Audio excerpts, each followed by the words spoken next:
আমি আর আগের মতো ভয় পাই না জানো। কোথায় চাবি রাখা থাকে আমি জানি।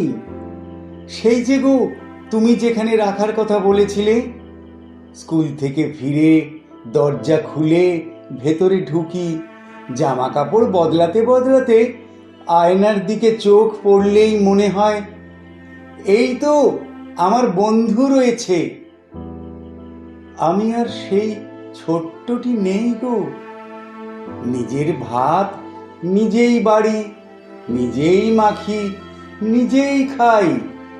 থালা ধুয়ে যখন থালা উবুড় করি, স্টিলের থালায় হঠাৎ দেখে ফেলি জলে ধোয়া স্নিগ্ধ মুখ।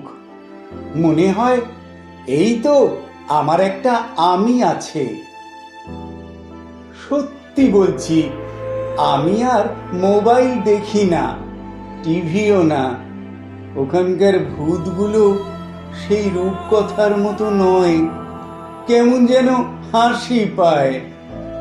তাছাড়া টিভি বন্ধ থাকলে ঘুরতে ফিরতে নিজের ছায়া দেখা যায় টিভির বন্ধ স্ক্রিনে। মনে হয় কই, আমি তো একা নই। বিকেলে এখন খেলতে যাই, ওখানে সবাই আমার বন্ধু।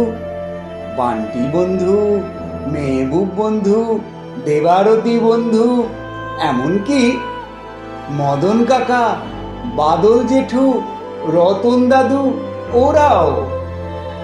খেলে এসে যখন বাথরুমে হাত মুখ ধুই, প্রতিদিন চৌবাচ্চার শান্ত জলে নিজের ছবি দেখতে পাই। সেই জলে ঢেউ তুলে ছবিটাকে ছিন্ন ভিন্ন করে নিজের মুখে ছুঁড়ে মারি। মনে হয় আমি এত একা কেন। চোখ দিয়ে জল পড়ে কিনা তোমায় দেখতে দেব না, আমি তো তখন পুরোই ভেজা।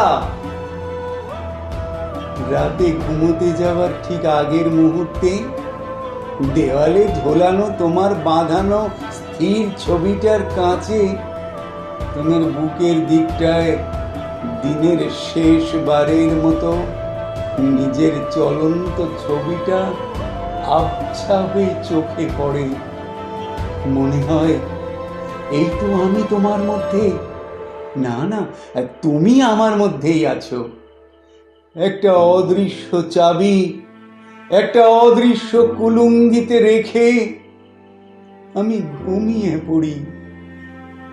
বললাম না, আমি আর ভয় পাই না।